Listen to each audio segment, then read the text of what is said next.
Hey, my name is JC Dean, and today I'm going to share with you 3 ideas that might be keeping you disappointed and out of shape.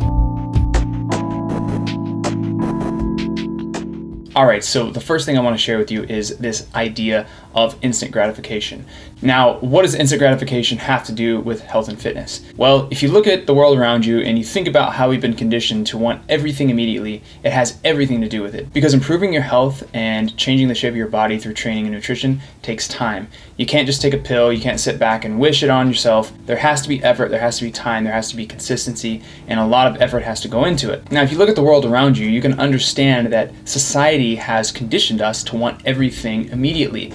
And with your iPhone, with your Androids, with the internet and laptops and tablets and everything we have, we can access the internet and get anything we want. Any answer to any question is literally just a Google search away. Now, when I think about that, it's pretty cool. And I'm super thankful that I have all this technology at my disposal.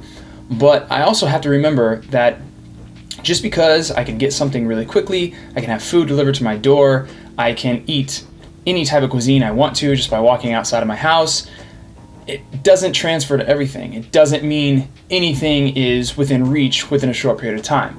And I think it's really important to understand this and think about this from a psychological perspective. When you're shooting for fitness goals, in particular fat loss or muscle gain, those things take a lot of time. And it's really important to remember that when you have something in front of your face at all times that's giving you instant gratification, it's priming you, it's conditioning you to get anything you want super quickly. That's why when people open up their phone and they look at Instagram and they see all these before and after pictures, they get this idea that I'm going to start training, I'm going to start eating right, and I'm going to look like this in the next 8 weeks because there was a before and after that said it was 8 weeks apart. Now, the problem with this is you don't necessarily know what that person's history was, and you are not them. You may not have the same starting point as them. You may be 20 weeks out or a year out in order to change your body in the way that they've changed their body. So remember, when you're chasing fitness goals, especially altering your physique and having less fat and more muscle, that takes a lot of time. It takes training, it takes eating right. So what I want you to understand here is, while instant gratification is okay, and it's fine that we can have almost anything we want within a Google search or going downtown and eating at your favorite restaurant, it doesn't translate to fitness goals, especially when you have a long-term goal of being lean and muscular and healthy. It's important to know that those particular goals take time and consistency and effort. The biggest, strongest, leanest people have been working at this for a long time.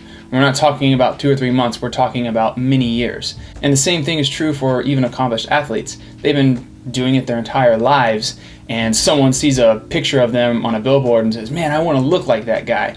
Well, that's great, but you got to realize you have a long journey ahead in terms of training and proper nutrition. Now, the second thing I want to talk to you about is the idea of fad diets and quick fixes. Now, these are typically really alluring because a lot of the claims are really, really bold and they get you excited, and it also just hits you emotionally. Let me give you some examples. So there's a diet called the HCG diet.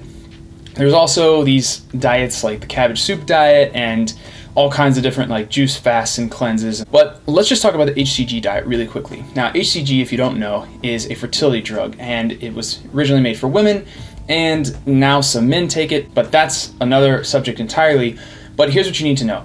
There is this diet called HCG diet. People take a shot of HCG from their doctor every week, and here's where it gets interesting. They go on a 500 calorie per day diet. So I want you to think about that for a second. The HCG, who knows what the purpose of that's for? I'm sure they have some type of reason, but the reason the diet works is because of 500 calories per day. Now, 500 calories per day is a snack or a meal for most people, and it's going to make you lose weight no matter what. Now, here are a couple ideas why fad diets and quick fixes are a horrible idea. Number one, they're not sustainable. These diets can only last for a certain period of time because you're going to be devoid of nutrients, you're going to be devoid of calories, and it's just not sustainable in the long term. So you are depriving yourself, you're not setting up good habits. And the other reason is because they don't teach you anything about how to eat. A lot of these diets that cut out a lot of calories tend to cut out certain food groups. So you have the ultra low carb or no carb, where you cut out carbs completely from your diet, or you have the opposite end of that, is where you cut out most of the fat or all the fat.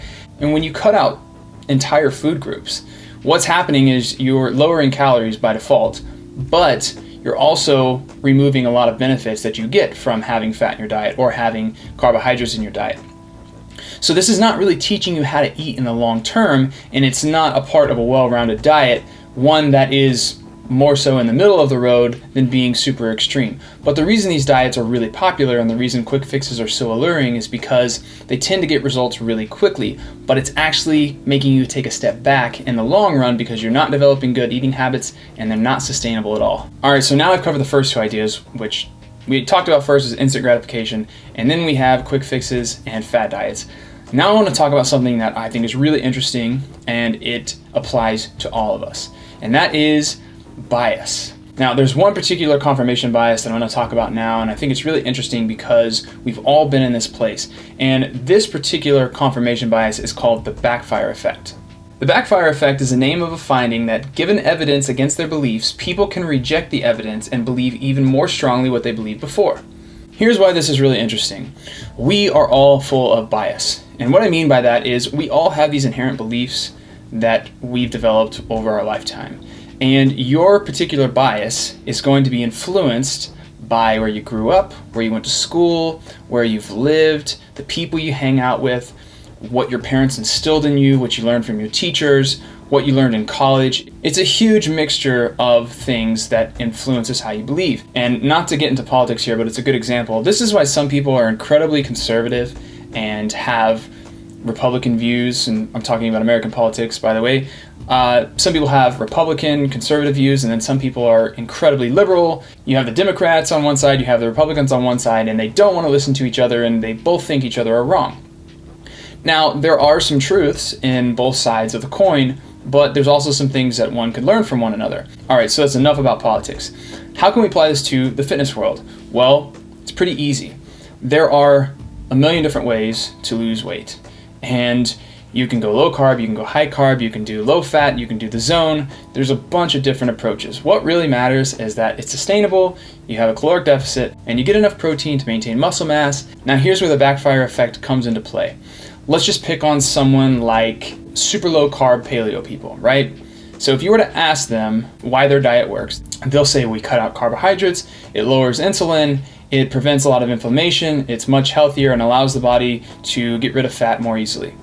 Well, that's good, that's great, they believe that. But if you present them with other evidence saying that high carb diets and low carb diets, as long as the caloric deficit is equal and protein is equal, it evens out to about the same in terms of weight loss, they tend to not believe that because they're so married to that idea. They're so wrapped up in the idea that low carb paleo is what works and it's the only thing that works, they won't see anything else. And when you tell them that, hey, there's evidence otherwise, I even know people that have lost weight eating higher carbs and weight training and they feel better, they're still not likely to believe it because they're so wrapped up in that one idea. The same goes for people that are extremists when it comes to training. Some people think super low volume is the way to go, and if you do more than 3 or 4 sets per exercise, you're overtraining and you're not going to recover. And then you have people that think that's a horrible idea and high volume training is the way to go. So whichever side you believe the most and what resonates the most with your ideas and your belief system, what's true for you, you're more likely to not believe something else, even if there's good evidence behind it. Now, this pertains to all of us because we've all been in the situation where something worked incredibly well for us, and when someone asked us for advice or we felt that we needed to tell someone about it, it was all about this one approach. The interesting thing is that because it worked for us or because it worked for some other person doesn't necessarily mean it's going to work for everyone. And that's not because the approach sucks or the approach is not that great. It's usually more about that person's beliefs and what their inclinations are.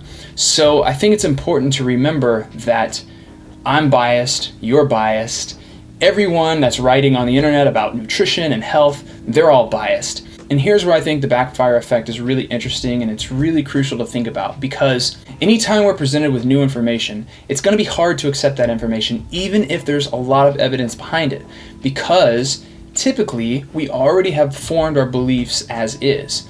And if we believe something to be true and evidence to the contrary says otherwise, we might actually cling to our original belief even more and neglect the new evidence, even if the new evidence proves something otherwise. So here's my encouragement to you about confirmation bias. Think about something that you believe to be true and try to see the other side and try to find some truth in that. I'm not telling you to completely abandon your beliefs about training and nutrition and health, but I am encouraging you to consider other ideas and even look at the evidence that someone's presenting to you and make that decision for yourself instead of clinging to your belief thinking that you have the answer and you have the solution and everything else is wrong. All right, so I'm going to wrap this up. First, we talked about instant gratification and why it is going to keep us disappointed for the simple fact that if you think you can have everything yesterday and you're going to wake up and have a ripped body and a huge chest and big arms and a beach body, I'm going to have to tell you that that's not going to happen. It's going to take time and effort and hard work. Second thing we covered is the fad diets and quick fixes are robbing you of long-term progress. Primary reason is because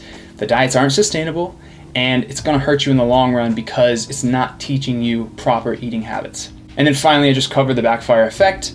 And I'm encouraging you to challenge your beliefs, even just for a short period, to see if you can learn something new or maybe adopt something that can be true for you and can serve you much better than something you were doing before. All right, thanks so much for watching. My name is JC Dean. I would appreciate if you share this video, so if you're on YouTube or Facebook, give it a like. Thanks so much for watching. I will see you next time.